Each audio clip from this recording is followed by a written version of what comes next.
CEO millionaire catches mother caring for her twin daughters, and something incredible happens next. If you enjoyed this story, subscribe to the channel and type God in the comments. A wonderful piece of news will reach you soon. And don't forget to tell us where you're watching from. The rain hammered against the windshield like angry fists as Jonathan Hayes gripped the steering wheel with white-knuckled desperation, his 42-year-old hands trembling with more than just the cold. The merger meeting had been a catastrophe of epic proportions. 3 hours of watching his life's work crumble as investors pulled out one by one, their confidence shattered by rumors and market manipulation.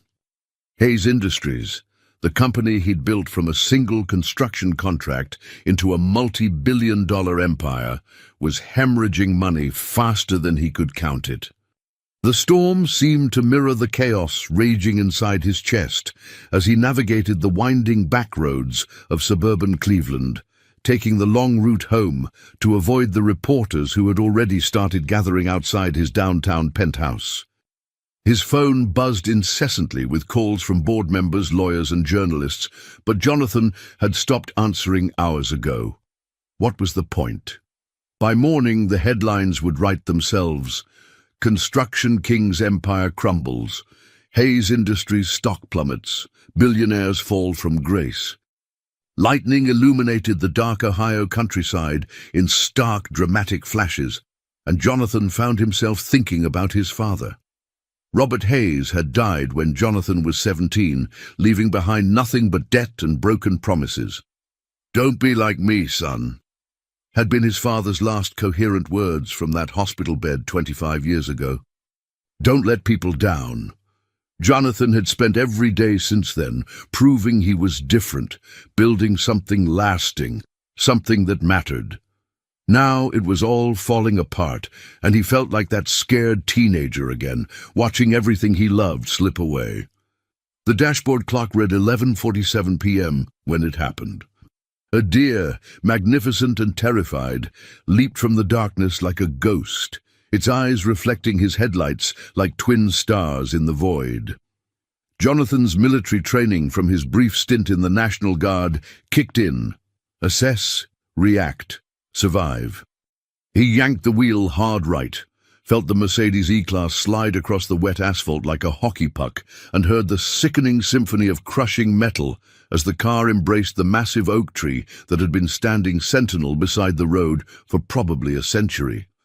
Steam hissed from under the crumpled hood like an angry dragon, and a sharp, burning pain shot through his left shoulder.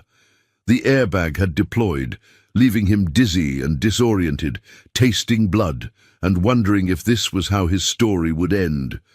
Not in a boardroom battle or a blaze of glory, but wrapped around a tree on a forgotten country road.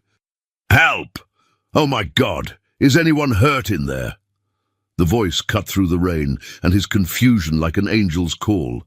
Urgent but warm, with the kind of natural compassion that couldn't be faked. Jonathan tried to push the driver's door, but it was jammed tight, the frame twisted beyond repair. Through the spider-webbed windshield, he saw a woman running toward him through the downpour, her blonde hair plastered to her head like spun gold, wearing a simple grocery store uniform that was quickly soaking through. She couldn't have been more than 25, with delicate features and the kind of natural beauty that didn't need makeup or expensive clothes to shine. There was something in her face, a determination, a fearlessness that reminded him of his mother. "Sir, can you hear me? I'm Sarah. I'm going to get you out of there.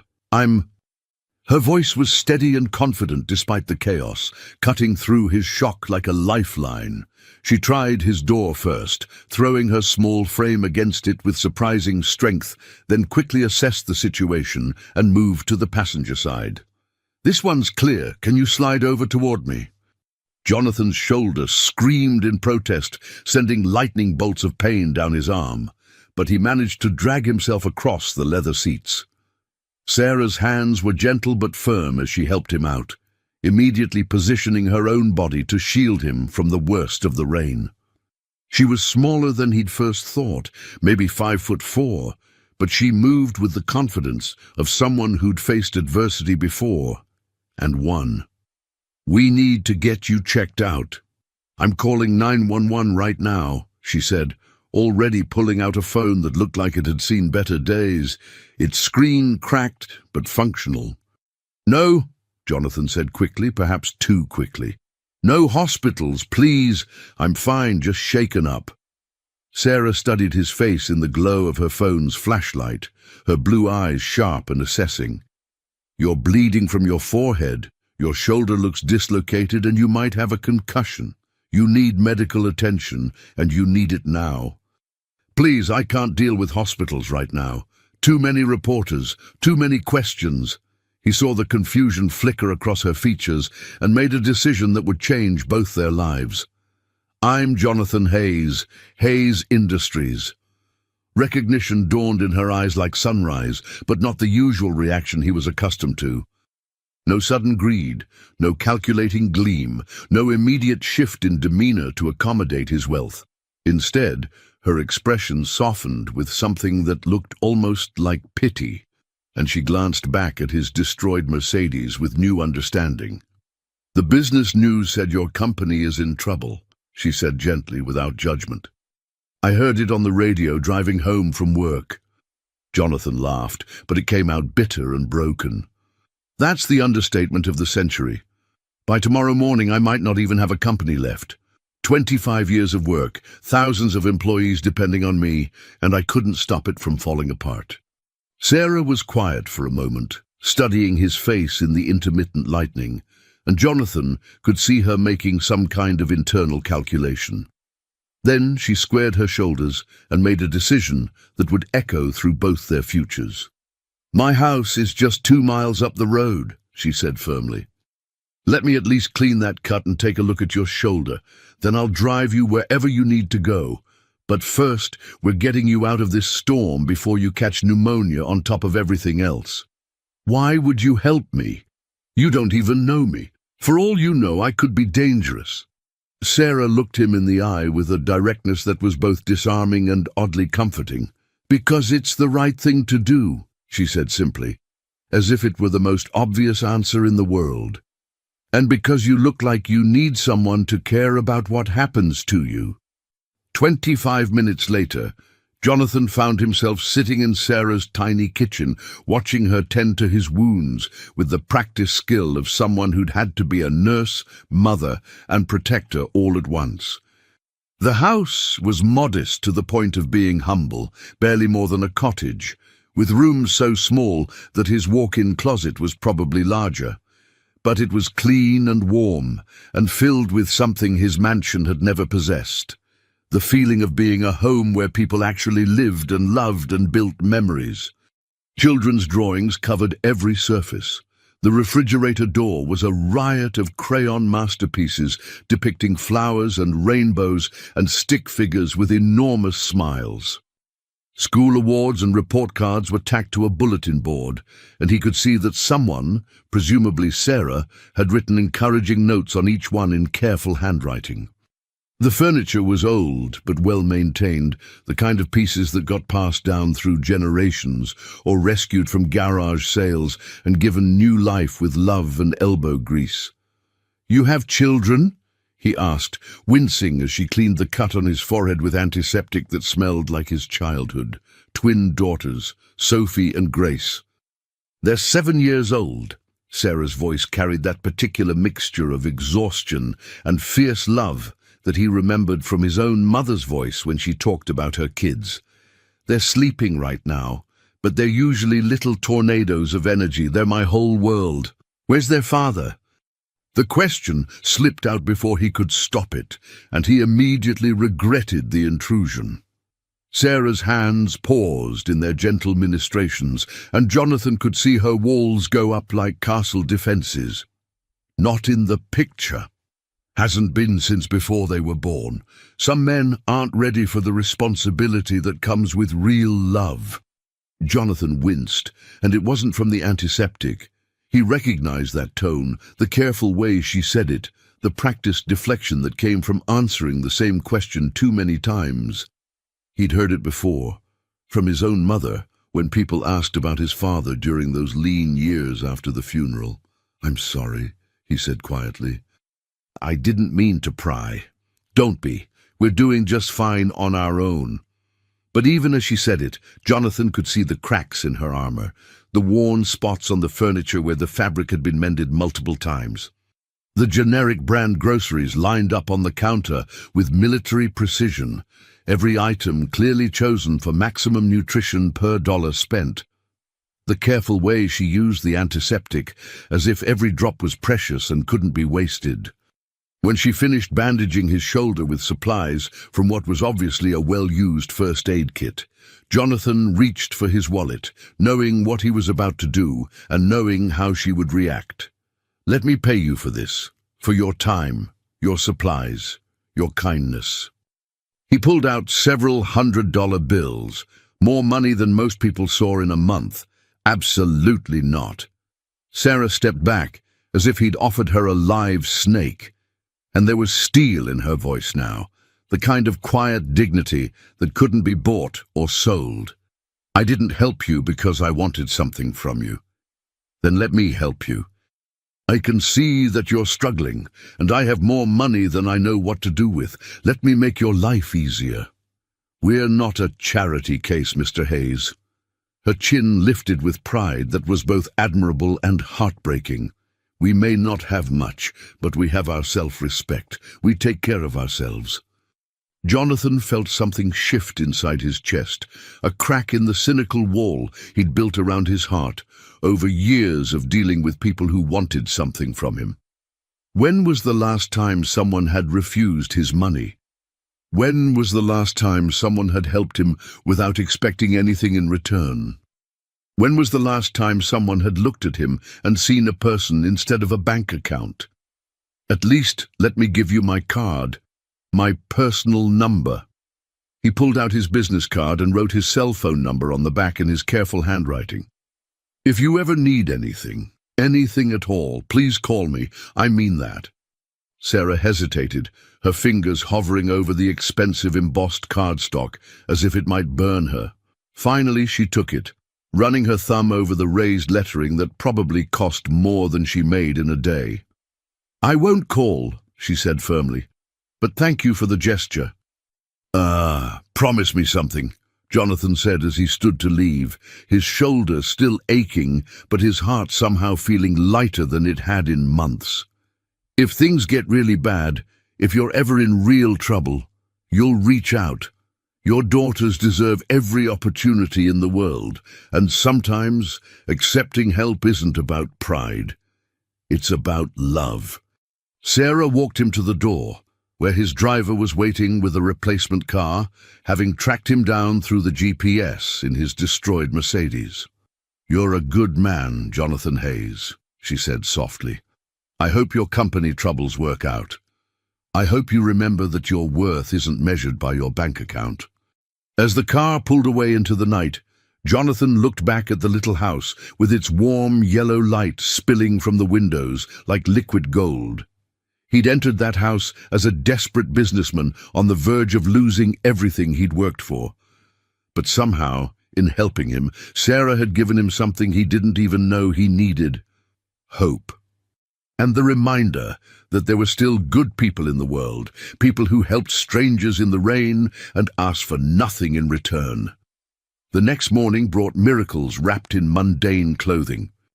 A last-minute investor appeared, a consortium from Japan who'd been watching Hayes Industries for months, waiting for exactly this kind of opportunity. The stocks rallied, the merger was not only salvaged but improved, and Hayes Industries not only survived but emerged stronger than ever.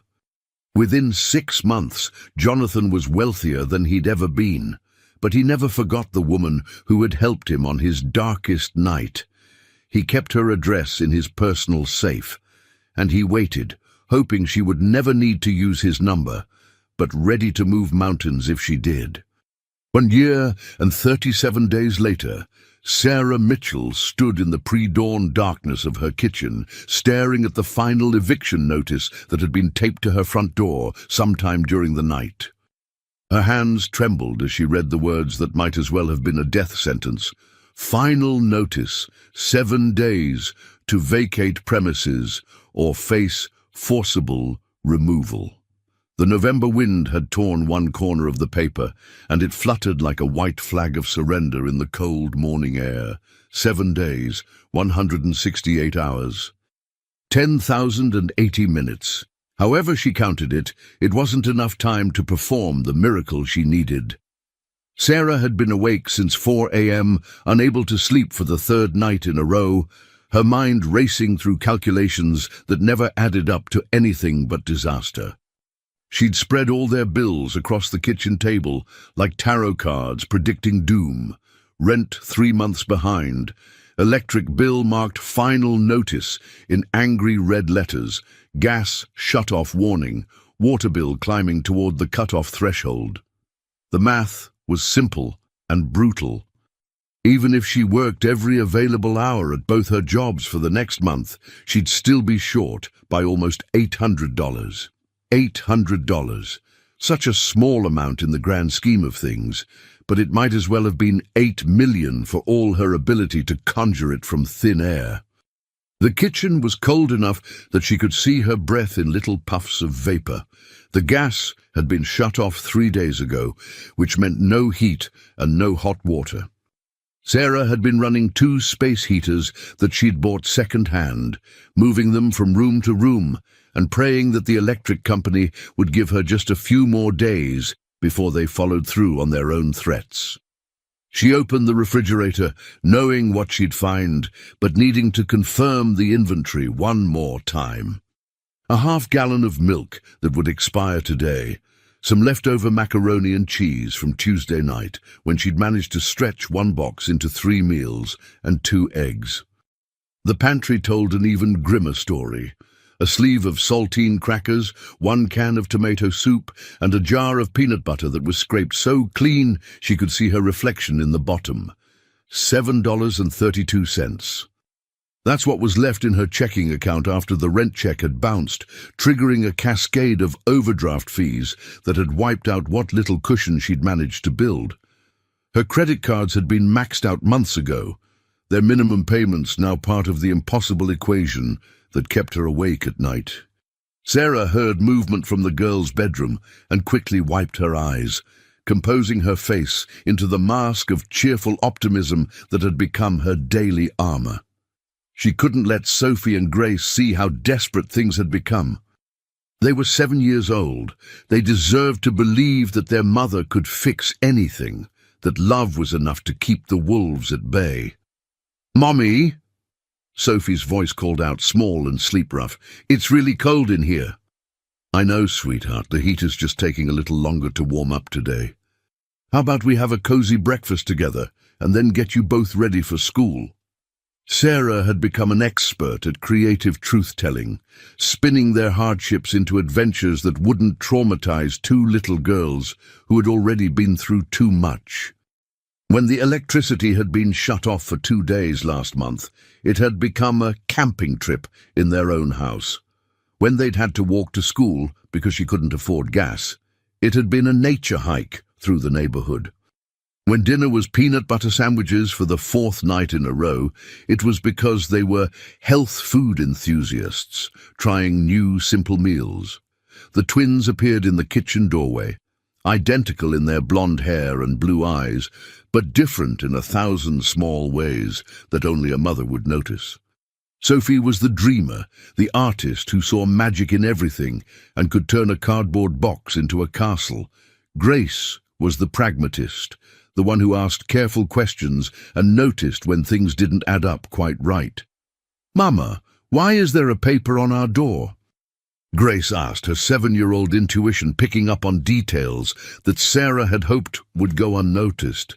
"Just grown-up stuff, baby girl. Nothing for you to worry about. Now, who wants to help me make the most delicious breakfast we've ever had?" Tick. But as Sarah went through the motions of preparing their meager meal, her mind was elsewhere, racing through the limited options she had left.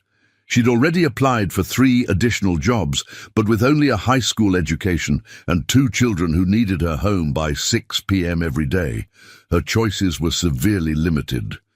The factory job paid minimum wage, and even with the overtime shifts that left her exhausted and hollow-eyed, it wasn't enough to cover rent, utilities, food, and the childcare costs that ate up nearly half her income.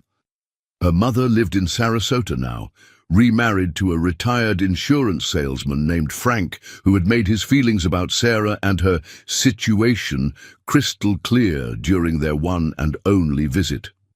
"I didn't sign up to support someone else's mistakes," he'd told her mother, while Sarah was standing right there.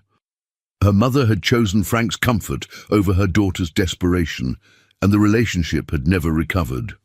Sarah's few friends were struggling just as much as she was.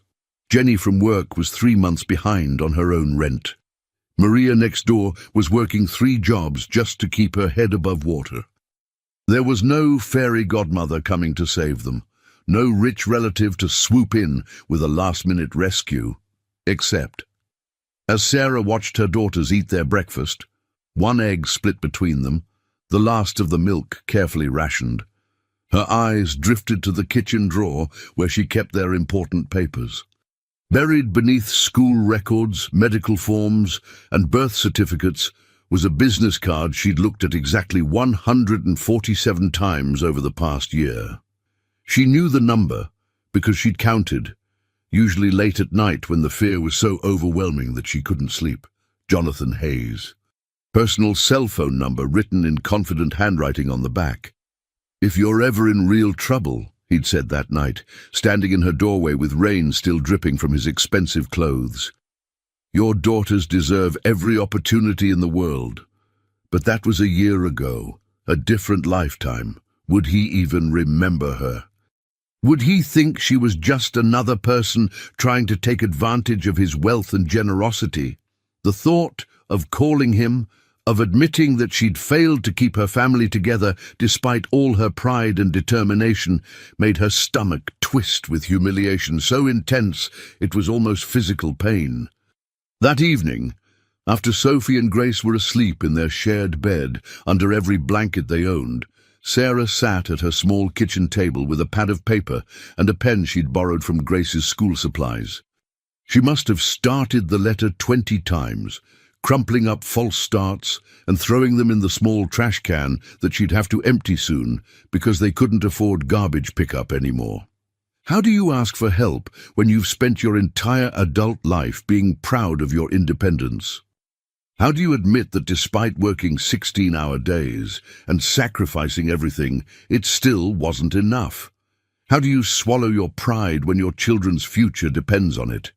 Finally, somewhere around midnight, the words came not from her head, but from her heart. "Dear Mr.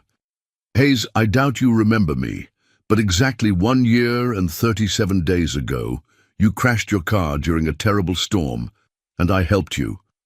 You gave me your business card and told me to call if I ever needed anything.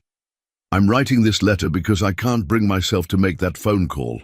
The words stick in my throat every time I try. I've never asked for help before, not from anyone. I've always believed that hard work and determination were enough to build a good life for my daughters. For 6 years, I managed to keep us afloat, even when money was tight. But last month, my car broke down completely, and the repair costs wiped out what little savings I had. Without reliable transportation, I lost my weekend cleaning contracts, which were the extra income that kept us above water. Despite working 2 jobs, days at Morrison's Market and nights cleaning office buildings, I'm now facing eviction in exactly 7 days. We have no heat because the gas was shut off. Barely any food in the house and nowhere to go. I'm not asking for money for myself. I gave up caring about my own comfort a long time ago. I'm asking for my girls, Sophie and Grace Mitchell, who are 7 years old and the most beautiful, brilliant, kind-hearted children you could ever imagine. They deserve so much more than sleeping in a car or a homeless shelter. They deserve warm beds and full bellies and the chance to believe that the world is a good place where people take care of each other. Sophie wants to be an artist when she grows up. She draws pictures of our family living in a big house with a garden where she can plant flowers. Grace wants to be a teacher like Mrs. Peterson at their school because she wants to help other children learn to read. They're both on the honor roll when they're not missing school because I can't afford gas money to drive them. They're brilliant and funny, and they still believe that everything will be okay because their mommy will figure out how to fix it. But I can't fix this, Mr. Hayes. I've tried everything I can think of, applied for every assistance program, worked every available hour, sold everything we owned that had any value. I'm out of options and out of time. If you meant what you said about helping, if you remember the kindness I showed you that night when you needed someone to care, please consider helping my daughters. They didn't choose this life, and they don't deserve to suffer because of my failures as a provider. I understand if you can't or won't help. I understand if you don't even remember me. You probably meet hundreds of people, and that night might not have meant as much to you as it did to me. But I had to try, because Sophie and Grace are worth trying for. They're worth swallowing my pride and risking your rejection.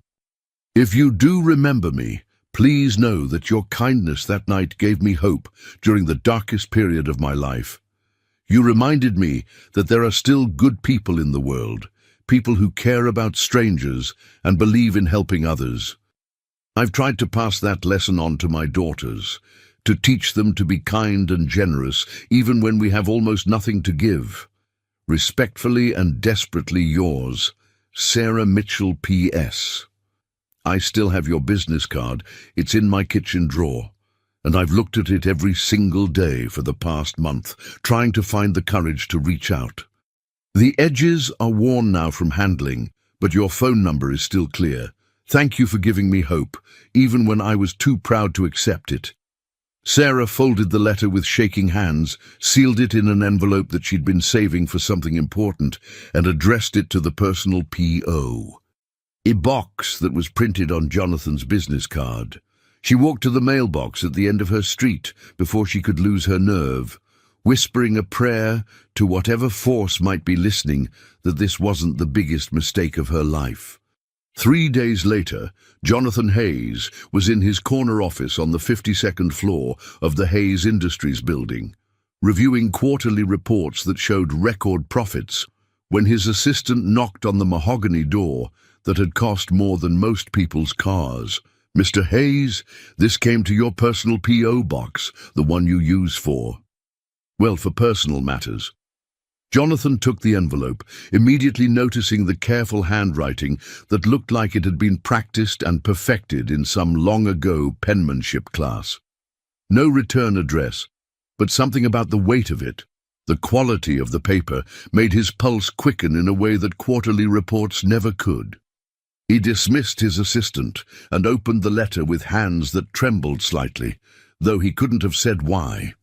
As he read Sarah's words, the busy world of corporate mergers and stock prices faded away like background noise. He was back in that little kitchen a year ago, watching a woman tend to his wounds with gentle hands and ask for nothing in return.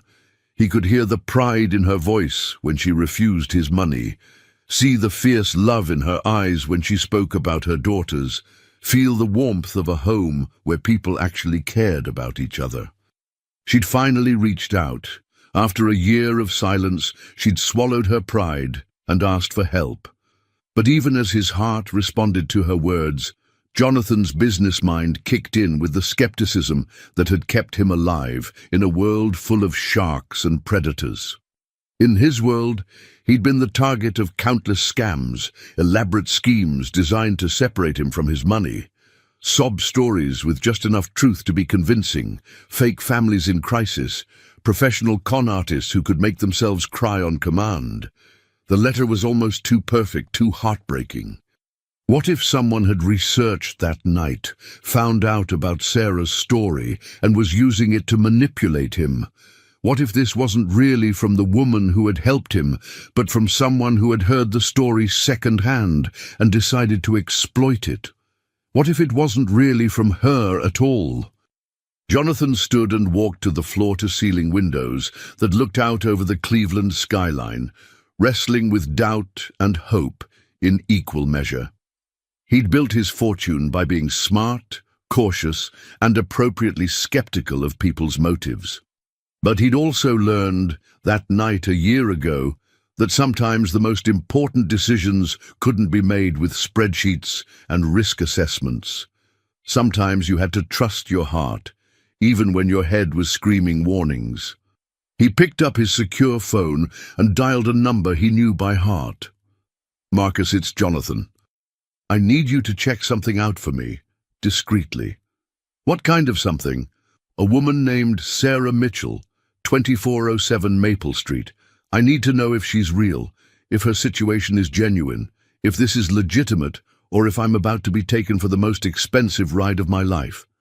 2 days later, Marcus Delacroix called back with his report, his voice carrying the careful neutrality that Jonathan had come to associate with news that was either very good or very bad. Marcus was the best private investigator money could buy, a former FBI agent who'd made a career out of separating truth from fiction in a world where both were often for sale. "The letter is 100% legitimate, Mr. Hayes. Sarah Mitchell, 2407 Maple Street, exactly as she described. Single mother, 25 years old, 2 daughters born Sophie Rose and Grace Elizabeth Mitchell on March 15th, 7 years ago. Works days at Morrison's Market in the checkout department, nights cleaning office buildings for citywide maintenance services. Behind 3 months on rent, gas utilities shut off 5 days ago, electric company final notice posted yesterday." Jonathan felt something tight in his chest begin to loosen. "And her background? Clean as a whistle. No criminal record, no history of scams or fraud, no gambling debts or drug problems. High school graduate, honor roll student, worked her way through 2 years of community college before the pregnancy forced her to drop out. Previous employer references describe her as reliable, honest, and hard-working. School records for the children show them as exceptional students when attendance allows. They've missed 17 days this semester due to what the school calls transportation issues. What about the father? Tyler Morrison, son of the grocery store owner where she works. Got her pregnant during her first year of community college, promised to marry her, then disappeared when she was 6 months along. Family money apparently bought his way into a 4-year university in California, and he's never had any contact with the children. No child support, no acknowledgement of paternity, nothing. Jonathan's hands clenched involuntarily. The daughters, Sophie and Grace, 7 years old as stated, honor roll students when they're in school consistently. Teachers describe them as bright, well-behaved children who are obviously well-loved despite their circumstances. The school counselor noted that they've missed 8 days this semester due to transportation issues after their mother's car broke down last month. But they're still maintaining excellent grades. They've been observed sharing their free lunch with other children who don't qualify for the program. Jesus. Jonathan closed his eyes, remembering his own childhood, the times when his mother had to choose between heating the apartment and buying groceries. What else? The eviction is real. Sheriff's Department has it scheduled for next Tuesday at 9 a.m. After that, they'll have nowhere to go. The local women's shelter has a 6-month waiting list, and temporary housing assistance has been cut due to budget constraints. Mr. Hayes, if you don't mind me saying so, this woman is exactly who she claims to be, and she's in exactly the kind of trouble that doesn't have a happy ending without intervention. Jonathan stared out at the city below, watching people move through their lives like ants in a carefully constructed colony. Somewhere out there, less than 30 miles away, a woman who had saved his life was watching her own world collapse around her children. "Marcus, I'm going to go see her." But I want to observe the situation first, make sure I understand what I'm dealing with before I commit to anything. You want me to set up surveillance? No, I'll go myself. Tonight. I need to see this with my own eyes. Sir, with respect, you're worth about $3 billion. Going into that neighborhood alone at night might not be the wisest. I'll be careful, and Marcus, not a word of this to anyone, not my assistant, not my security team, not my board. This stays between us. That evening, Jonathan Hayes found himself doing something he'd never done in his 43 years of life, sitting in a rental Honda Civic, wearing clothes he'd bought at a Goodwill store, with a fake beard that itched like hell and made him feel like a character in a bad spy movie. He'd never gone undercover before, never needed to disguise himself to observe anything. His world was one of boardrooms and country clubs where everyone knew who he was and treated him accordingly. But this was different. This was about seeing Sarah's truth without the filter of his wealth and status affecting her behavior. The address led him to a neighborhood that existed in a different Cleveland than the one he knew. Small houses pressed close together like old friends sharing secrets, some well-maintained with flower boxes and fresh paint, others showing the strain of too many bills and not enough money.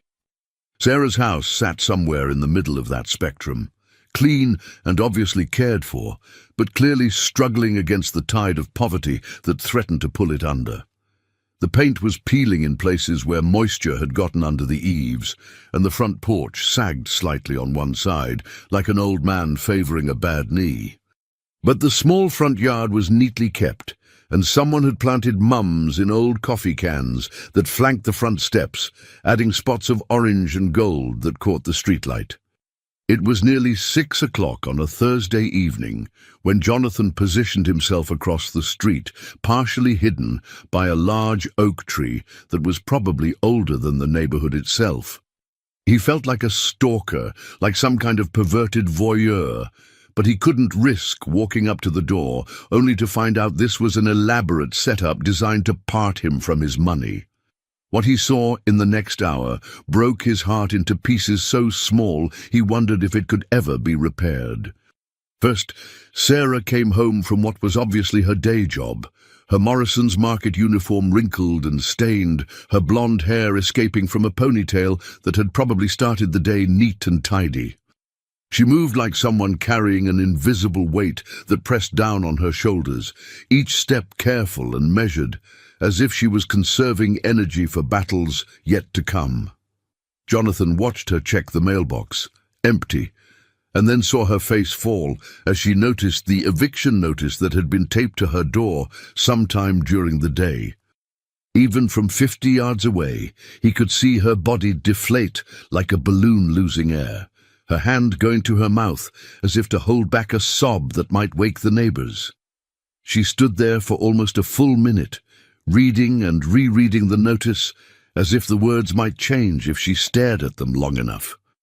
15 minutes later, a yellow school bus wheezed to a stop in front of the house, and 2 little girls bounded down the steps like puppies released from a kennel.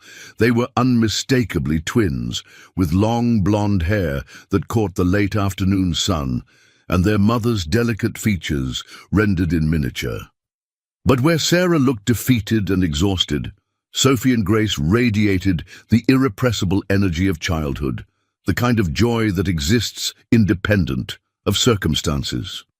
Jonathan watched them race to their mother, wrapping their small arms around her waist with the fierce affection that only children can manage, and saw Sarah's face transform completely.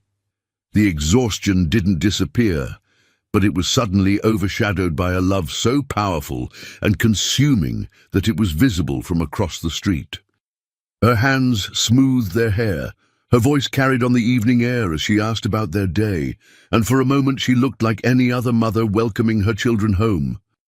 As the evening wore on, Jonathan noticed details that Marcus's professional report hadn't captured, small things that painted a picture of quiet desperation wrapped in determined normalcy.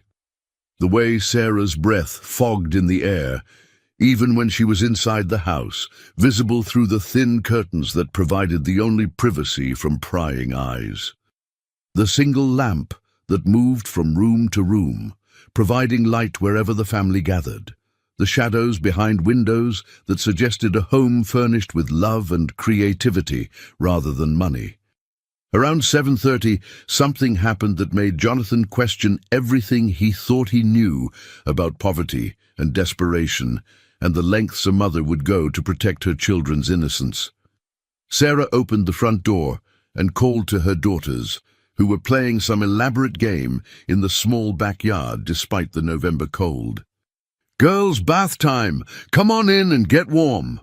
Jonathan watched, curious despite himself, as Sarah disappeared into the house for several minutes. When she emerged, she was carrying what looked like a large plastic basin, the kind used for washing dishes or doing laundry by hand, along with several towels and what appeared to be a large metal pitcher. The twins came running, their cheeks flushed red from the cold air, their voices carrying on the wind as they chattered excitedly about their day at school. "And then Mrs. Peterson said my story about the dragon was the best one in the whole class. That's because you made the dragon nice instead of scary. Well, all dragons should be nice. Mean dragons are just dragons that nobody ever loved." Sarah set the basin down on the small back porch and went back inside, returning with a large pot that steamed in the cold air. Jonathan's stomach dropped as he realized what he was witnessing. She was preparing to give her daughters a bath outside in a plastic basin because they had no hot water in the house. But that wasn't the part that destroyed him. The part that destroyed him was watching Sarah transform this moment of absolute desperation into something that felt like magic.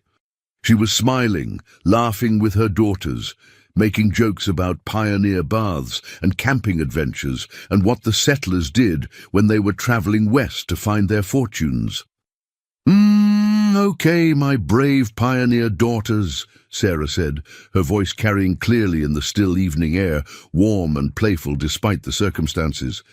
"Let me show you how the settlers used to stay clean when they were traveling in covered wagons and didn't have fancy bathrooms."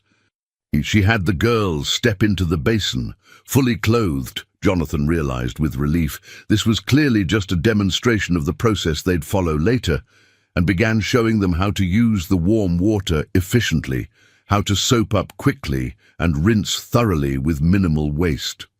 "The trick," Sarah said, her teeth chattering slightly, but her voice never wavering, "is to be fast and thorough. You get in, you get clean, and you get out before you get too cold. And remember the most important rule. Save the cleanest water for last." The twins chorused in unison, clearly having heard this lesson before, treating it like a fun game rather than a harsh lesson in survival. Jonathan watched Sarah's hands shake as she demonstrated the process, watched her try to hide her own discomfort as the cold November air cut through her thin work clothes. But her voice never faltered, her smile never slipped. She was giving her daughters a masterclass in resilience while trying to preserve their innocence, showing them how to survive hardship while making them believe they were learning valuable pioneer skills. When one of the space heaters visible through the window suddenly went dark, Sarah didn't panic or curse. Instead, she clapped her hands together and announced that they were going to have the most cozy evening ever, with blankets and stories and hot cocoa made with the last of their milk. "Mommy," Sophie's small voice carried clearly in the still air, "is it normal for the water to be this cold? My friend Emma says her bath water is always warm." "Well, sweetheart," Sarah replied with gentle patience, "pioneer children always had to be brave about cold water. That's how they grew up to be strong and resilient. Like us, Mummy?" Grace asked. "Exactly like you, my brave little pioneers." It was the most heartbreaking and beautiful thing Jonathan had ever witnessed. As Sarah helped the girls out of the basin and hurried them inside to get warm and change into pajamas, Jonathan sat in his rental car with tears streaming down his face, his fake beard damp with emotions he hadn't felt since he was a child, watching his own mother perform similar miracles with love and determination. This wasn't a scam. This wasn't someone trying to take advantage of his wealth or manipulate his emotions for financial gain. This was a mother sacrificing everything, her pride, her comfort, her dignity, to protect her children from the harsh reality of their situation. This was love in its purest form, the kind of fierce, protective love that would walk through fire to keep two little girls believing that the world was safe and good. This was the woman who had helped him when he was broken and bleeding, who had asked for nothing in return, who had kept his business card for a year before finally finding the courage to ask for help. And when she did ask, it wasn't for herself. It was for Sophie and Grace, two 7-year-old girls who deserved every opportunity in the world. Jonathan pulled out his phone with hands that shook almost as badly as Sarah's had been and dialed her number before he could lose his nerve or let his business instincts talk him out of what his heart knew was right. The phone rang 3 times, each ring seeming to echo in the cold night air, before her voice answered, cautious and tired, and thread with the kind of hope that was afraid to hope too much. "Hello? Sarah? This is Jonathan Hayes. I got your letter." The silence on the other end stretched so long that Jonathan wondered if the call had dropped, if she'd hung up, if he'd somehow misdialed. Then he heard a shaky intake of breath, followed by a whispered, "Oh my God," that sounded like a prayer. "Mr. Hayes, I didn't think you'd actually. I mean, I hoped, but I didn't dare. I'm coming over. Right now. We need to talk." "Oh no, please, you don't need to come here. The house is such a mess, and the girls are in their pajamas, and I look terrible, and—" "Sarah." Jonathan's voice was gentle but firm, cutting through her panic with the kind of calm authority that had served him well in boardrooms and crisis situations. "I'm already here. I'm across the street. I've been watching and I've seen enough. I'm coming to your door now, and we're going to figure this out. Together." He hung up the phone, stripped off the ridiculous fake beard, and walked across the street toward the woman who had saved his life and was about to let him save hers in return. Jonathan's heart hammered against his ribs as he approached Sarah's front door, each step feeling simultaneously too fast and too slow. The eviction notice fluttered in the evening breeze like a white flag of surrender, and he could see Sarah's silhouette through the thin curtains, pacing back and forth in what appeared to be panic. When she opened the door, the difference between the woman he remembered and the one standing before him was stark enough to steal his breath. Sarah had lost at least 20 pounds she couldn't afford to lose, her cheekbones sharp beneath skin that looked almost translucent. Her blonde hair, which he remembered as lustrous and healthy, now hung limp and lifeless around her shoulders. But her eyes, those incredible blue eyes, still held the same warmth and dignity that had captivated him a year ago. "Mr. Hayes, this is so embarrassing. You shouldn't have come here. You shouldn't see us like this." "Like what? Like a family that's struggling? Like people who need help?" Jonathan stepped closer, and Sarah backed away instinctively, her arms wrapping around herself in a gesture of self-protection. "Sarah, there's nothing embarrassing about needing help. What's embarrassing is that I waited this long to respond to your letter." The interior of the house was worse than he'd imagined from his surveillance position across the street. The temperature couldn't have been more than 50 degrees, and he could see his breath in small puffs as he spoke. A single space heater glowed in the corner of the living room, surrounded by blankets and pillows, where the family clearly spent most of their time trying to stay warm. "Mommy, who's the man?" A small voice piped up from the makeshift nest of blankets, and Jonathan saw 2 pairs of identical blue eyes peering at him with curiosity rather than fear. "Girls, this is Mr. Hayes. He's a friend of Mommy's from work." Sarah's voice carried a tremor that suggested she was struggling to maintain her composure. "Mr. Hayes, these are my daughters, Sophie and Grace." Jonathan knelt down to their level, his expensive suit immediately picking up dirt from the worn carpet. Up close, the twins were even more beautiful than he'd observed from across the street, but he could see the subtle signs of malnutrition that no amount of love could disguise.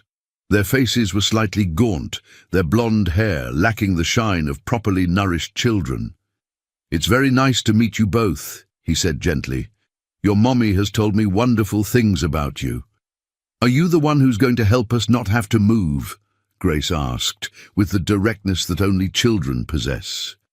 Sarah's face went pale, and she quickly intervened. "Grace, honey, we don't talk about grown-up things with guests. Why don't you and Sophie go play in your room for a few minutes while Mommy talks to Mr. Hayes?" "But it's cold in there, and all our toys are here by the heater," Sophie protested logically. Jonathan felt something break inside his chest as he realized that this one room, heated by a single space heater, had become their entire living space. "Actually, I was hoping the girls could stay. I'd like to get to know them better." For the next 20 minutes, Jonathan sat on the floor with Sophie and Grace, marveling at their resilience and creativity.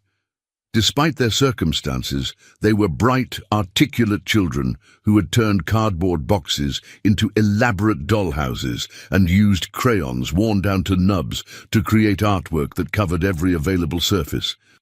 "This is our dream house," Sophie explained, showing him a drawing of a large house with a garden. "Mommy says someday we'll live somewhere with flowers and a swing set." "And hot water," Grace added matter-of-factly, "so we don't have to take baths outside when it's cold." Sarah's face flushed with shame, but Jonathan felt only admiration for the woman who had managed to keep her children's spirits alive in the face of such overwhelming hardship. "Girls," Sarah said finally, "I need to talk to Mr. Hayes privately for a few minutes. Can you go to your room and put on your warmest pajamas? I'll bring the heater in soon." When the twins had reluctantly retreated to their bedroom, Sarah collapsed onto the worn couch as if her legs could no longer support her weight. "This is my worst nightmare," she whispered. "Having someone see us like this, having you see us like this." "Sarah, look at me." Jonathan moved to sit beside her, careful not to crowd her, but close enough that she could see the sincerity in his eyes. "What I see is a mother who has sacrificed everything for her children. What I see is a woman who has turned poverty into adventure, desperation into creativity, hardship into love. What I see is the same person who saved my life a year ago. I haven't saved anything. I'm failing them every day. They should be in warm beds, eating proper meals, playing with toys that aren't made from garbage. Instead, they're learning to bathe in a plastic tub because their mother can't afford to keep the gas turned on. How much do you need?" The question hung in the air between them, like a bridge that could either connect or divide them forever. "I can't take your money," Sarah said automatically, but her voice lacked the conviction it had carried a year ago. "You're not taking anything I'm offering. There's a difference." Jonathan pulled out his phone and opened his banking app. "Rent, utilities, food, medical care. Give me numbers." Sarah stared at him for a long moment, and he could see the war raging behind her eyes. Pride versus desperation. Independence versus her children's welfare. Finally, in a voice barely above a whisper, she began to speak. "Rent is $1,200 a month. I'm 3 months behind, so $3,600 plus late fees brings it to $4,200. Gas bill is $800 to reconnect and clear the balance. Electric is threatening shutoff. That's another $600. Water bill is current, but barely. Food." She stopped, her voice breaking. "Food. I haven't been able to buy groceries in 2 weeks. We've been living on free lunch at school and whatever I can find in the break room at work. The girls don't know. They think we're on a special diet." Jonathan's hands were shaking as he transferred $50,000 into Sarah's checking account. That should cover immediate expenses and give you a cushion for the next few months. Sarah looked at her phone as the notification came through, and her face went white. $50,000? Jonathan, I can't. This is too much. I could never pay you back. You saved my life. You think I could ever put a price on that? But before Sarah could respond, a sharp knock at the front door made them both freeze. Through the thin walls, they could hear a man's voice, loud and aggressive.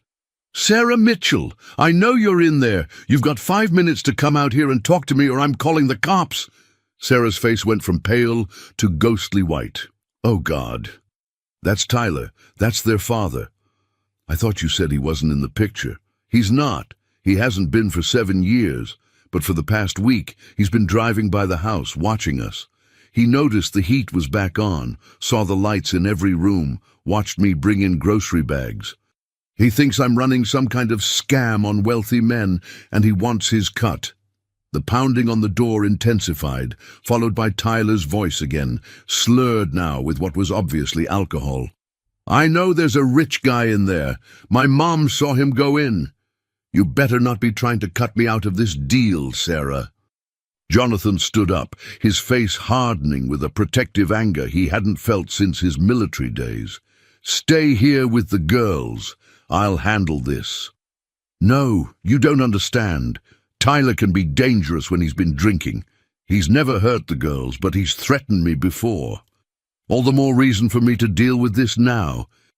Jonathan opened the front door to find a man who looked like a warning poster about the dangers of alcohol and poor life choices.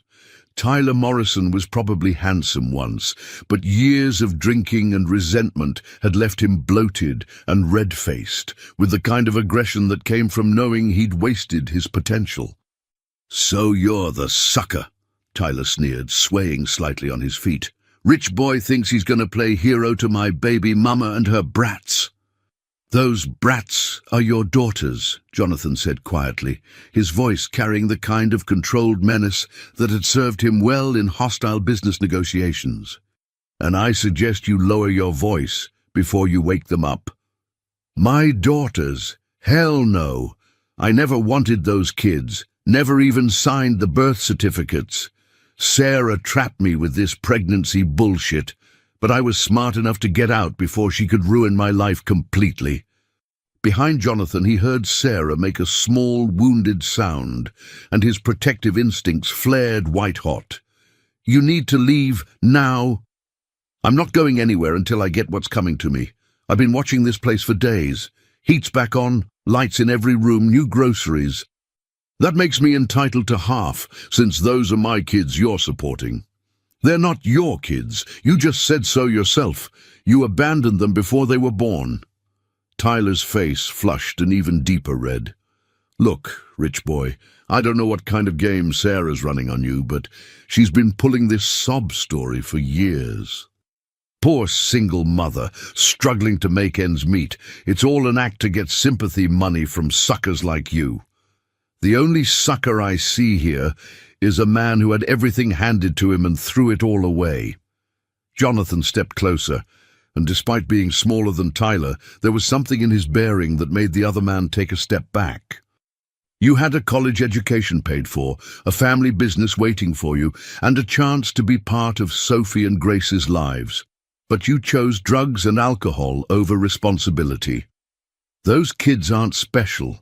They're just another mouth to feed, another expense I was smart enough to avoid. That was the moment when something inside Jonathan snapped completely. The confrontation might have turned physical if Sophie's small voice hadn't cut through the tension like a knife through silk. Mommy, why is the angry man yelling? Both men turned to see the twins standing in the doorway, their faces pale with confusion and fear. Sarah immediately moved to shield them, but the damage was done. They had heard Tyler's cruel words about not wanting them, about them being just another expense. You see what you've done? Sarah's voice was fierce with maternal rage. You've upset them. After 7 years of staying away, this is how you choose to come back into their lives. Odin, Tyler looked at the children as if seeing them for the first time, and for a moment, something that might have been regret flickered across his features. But it was quickly replaced by defensive anger. "This isn't over, Sarah. You think you can just replace me with some rich asshole and pretend I don't exist? I've got rights." "You signed away any rights you had when you walked away," Jonathan said coldly. "And if you ever come near this family again, you'll discover exactly how much influence a rich asshole can have with the local police department." After Tyler stumbled away, muttering threats and curses, Jonathan helped Sarah get the girls settled back into their blanket nest. But the damage had been done. Sophie was crying quietly, and Grace was asking difficult questions about the angry man and why he said he didn't want them.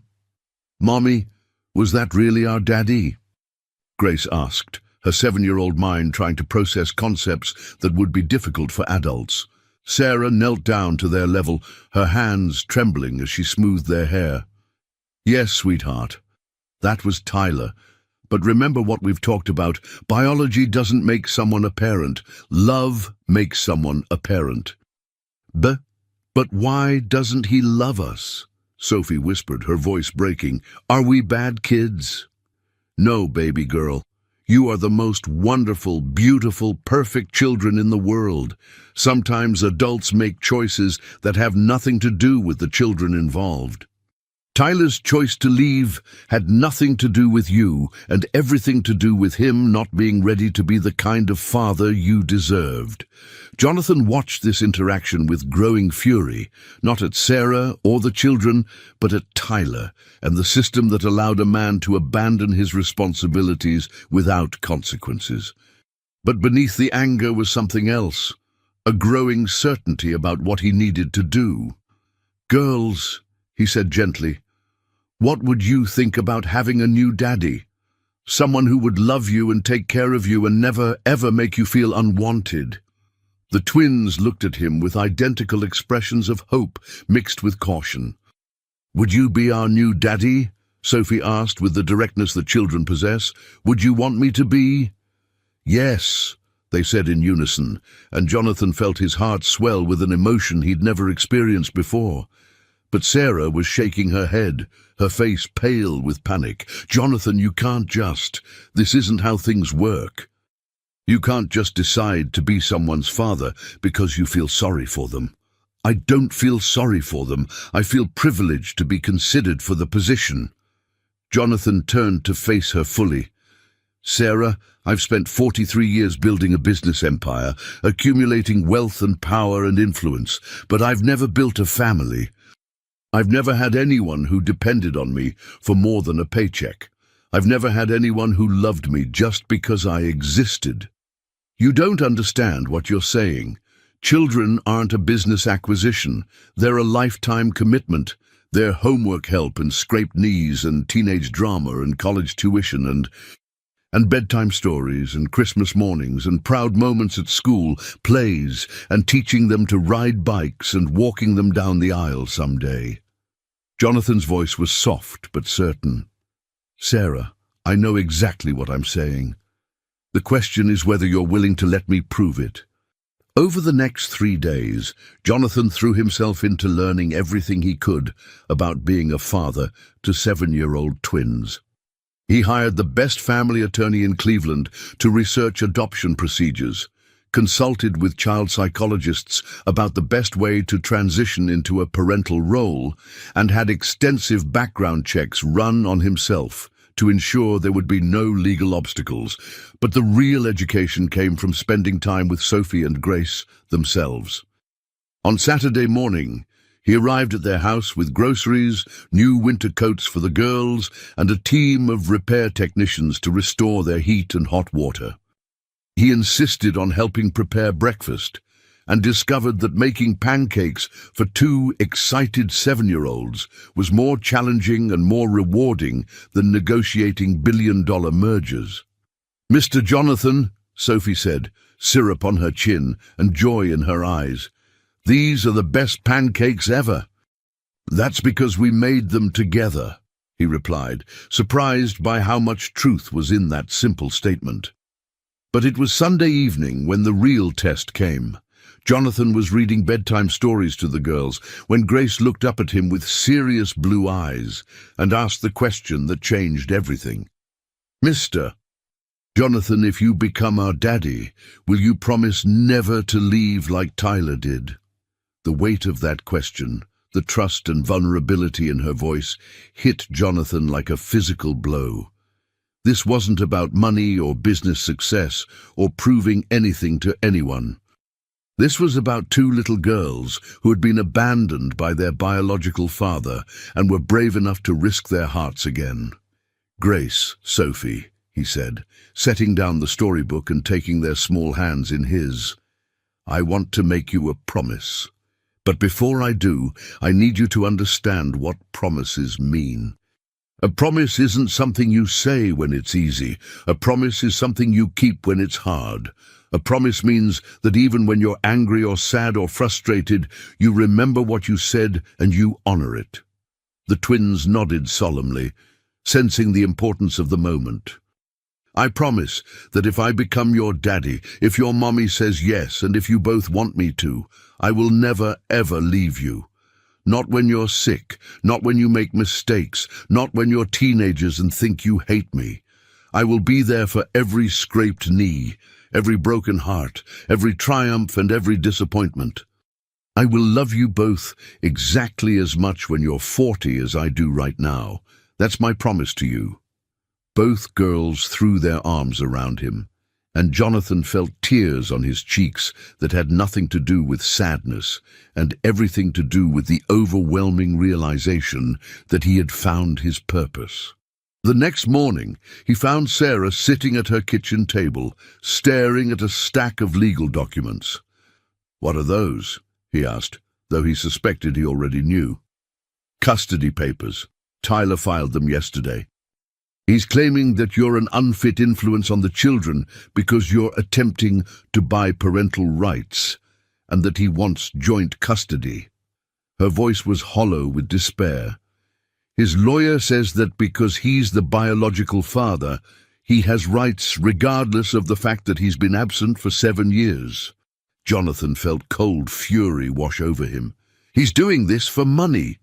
"Of course he is. He found out about the deposit you made, and now he thinks there's more where that came from. He doesn't want the girls. He wants leverage over us." "Let him try." Jonathan's voice was deadly quiet.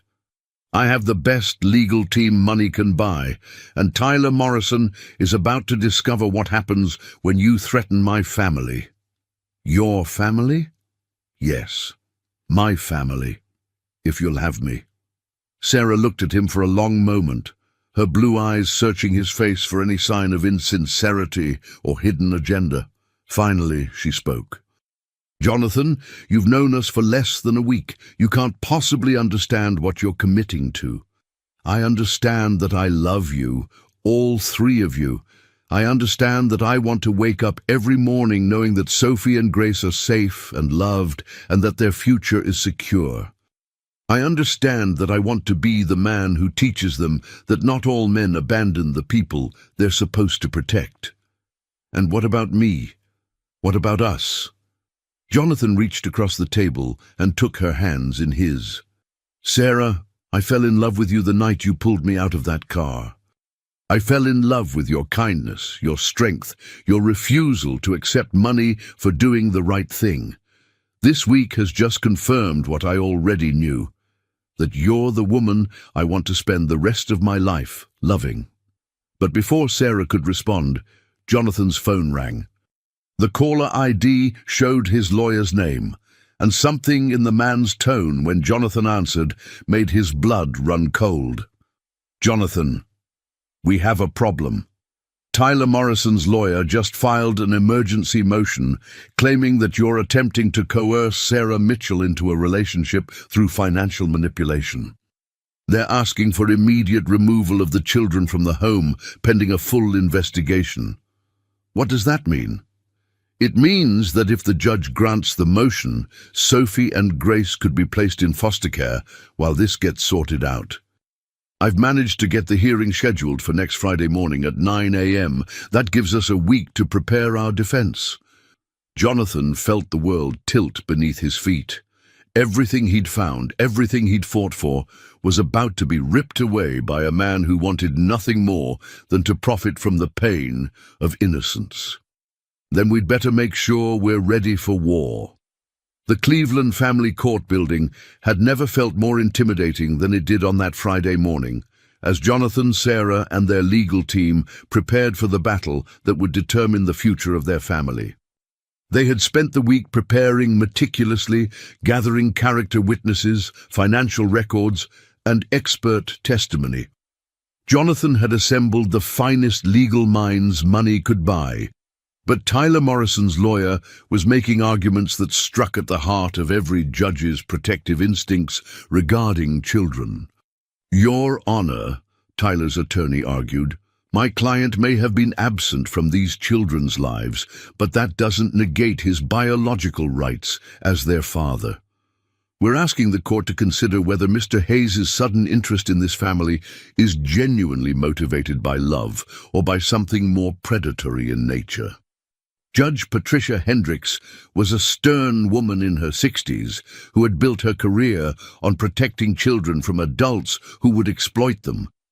Jonathan could see her weighing every word, every gesture, looking for any sign that this was indeed some kind of elaborate manipulation. "Mr. Hayes," the judge said directly, "you've known this family for less than 2 weeks, yet you're proposing to adopt children you barely know. Help me understand your motivations." Jonathan stood, knowing that everything depended on his answer being both truthful and convincing. "Your Honor, 13 months ago, Sarah Mitchell saved my life. Not just from a car accident, but from a much deeper crisis. She showed me what real kindness looked like, what genuine goodness was. When she reached out to me for help, I discovered that helping her family wasn't an obligation. It was a privilege." He paused, looking directly at Sophie and Grace, who were sitting with a court-appointed advocate in the front row, their small faces pale with confusion and fear. "I'm not trying to buy a family, Your Honor. I'm trying to deserve one. Sophie and Grace have taught me more about love in 2 weeks than I learned in 43 years of life. They've shown me what it means to have someone depend on you, not for what you can provide, but for who you are as a person." Tyler's lawyer stood up immediately. "Your Honor, this is exactly the kind of emotional manipulation we're concerned about. Mr. Hayes is a billionaire who can promise these children anything. How can we be sure his motivations are pure?" But Judge Hendricks held up her hand for silence. "Before we continue, I'd like to hear from the children themselves. Sophie and Grace, would you like to tell me how you feel about Mr. Hayes?" Sophie, brave despite her fear, stood up on her chair so she could see over the court barrier. "Your Honor, Mr. Jonathan makes the best pancakes, and he reads us stories, and he promised he would never leave us like some people do." Grace, always more cautious, added, "He makes Mommy smile again. She hasn't smiled like that since forever." "And how do you feel about Tyler Morrison?" The twins exchanged glances, and Grace spoke with the careful honesty that only children possess. "He's scary. He yells at Mommy and says mean things about us. We don't want him to be our daddy." Tyler's lawyer tried to object, but Judge Hendricks silenced him with a look that could have frozen fire. "Mr. Morrison," the judge said, "you've been absent from these children's lives for 7 years. What exactly are you hoping to accomplish with this custody petition?" Tyler stood up, swaying slightly, and Jonathan realized with alarm that the man had been drinking even before the hearing. "I want what's best for my kids, Your Honor.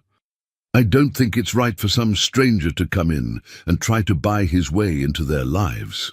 And what role do you envision playing in their future?" "Well, I mean they should know their real father. They should know where they come from. Mr. Morrison, have you ever paid child support for Sophie and Grace?" No, but..." Have you ever sent birthday cards, Christmas presents, or made any attempt to contact them in 7 years? I was figuring things out, trying to get my life together.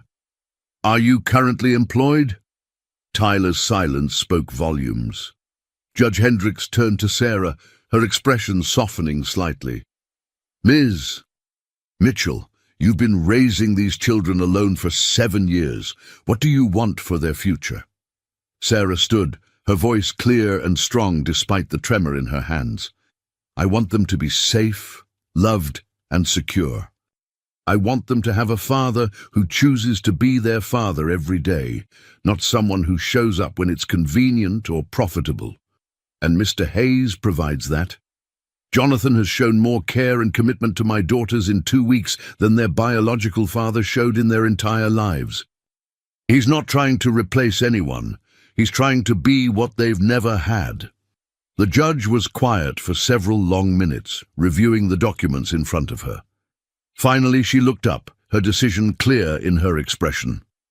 Mr. Morrison, your petition for emergency custody is denied.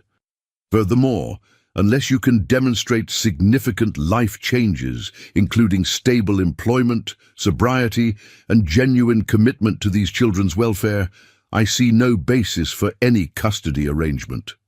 Tyler's face turned red with rage. This is bullshit. You can't just let some rich bastard buy my kids. Bailiff, please escort Mr. Morrison from my courtroom. If he returns without addressing his substance abuse issues and making genuine efforts toward stability, I'll hold him in contempt. As Tyler was led away, still shouting threats and accusations, Judge Hendricks turned to Jonathan and Sarah. However, I also have concerns about moving too quickly with adoption proceedings. Mr. Hayes, I'm ordering a 6-month supervised transition period. You'll work with family services to demonstrate your commitment and compatibility with this family. If, at the end of that period, everyone still wants to proceed, we'll revisit the adoption. Jonathan felt relief wash over him like warm water. 6 months wasn't immediate, but it was hope. But the real victory came 3 hours later when they were back in Sarah's house, now properly heated and filled with groceries, and the twins were playing with new toys that Jonathan had brought them. So, Sarah said, sitting beside him on the couch that had been replaced with something comfortable and warm. 6 months to prove you're serious about this. 6 months to prove I'm worthy of being their father, Jonathan corrected. Sarah, there's something I need to tell you, something I should have said from the beginning. She looked at him with raised eyebrows, and he took a deep breath. I didn't just fall in love with Sophie and Grace. I fell in love with their mother. I fell in love with the woman who risked everything to help a stranger, who turned poverty into adventure, who raised 2 incredible children with nothing but love and determination. Jonathan. Oh, I know it's fast. I know it seems impossible. But Sarah Mitchell, would you consider marrying me? Not for the girl's sake, not for financial security, but because I love you and I want to spend the rest of my life proving it? Sarah was quiet for so long that Jonathan began to panic. Then she smiled, the first real, unguarded smile he'd seen from her, and nodded. Yes, but I have conditions. Anything. First, we do this right. Proper courtship, engagement, wedding planning. I want Sophie and Grace to see what love looks like when it's built on respect and commitment. Agreed. Second, I keep working. I don't want to be someone who's rescued from poverty. I want to be a partner who contributes to our family's success. I was hoping you'd say that. How do you feel about running the charitable foundation I'm setting up?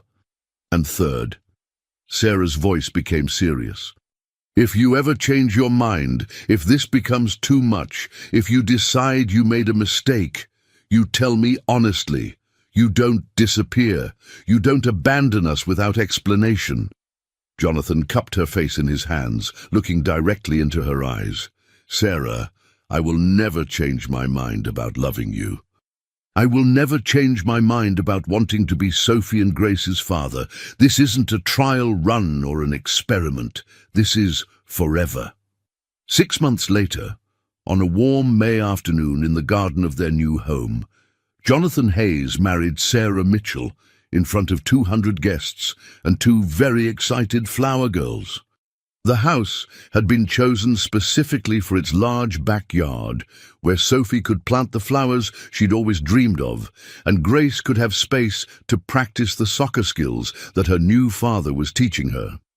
Tyler Morrison was notably absent, having failed to complete his court-ordered rehabilitation program and lost his legal right to any contact with the children.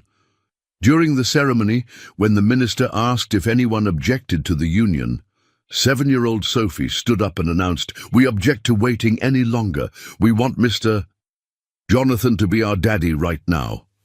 The laughter that followed was warm and genuine, and as Jonathan kissed his new wife and hugged his new daughters, he realized that sometimes the best business deals are the ones that have nothing to do with business at all. 1 year later, Hayes Industries announced the creation of the Mitchell Foundation, dedicated to helping single mothers and children in crisis. Sarah Mitchell Hayes served as its director, and their first initiative was a program providing emergency assistance to families facing eviction.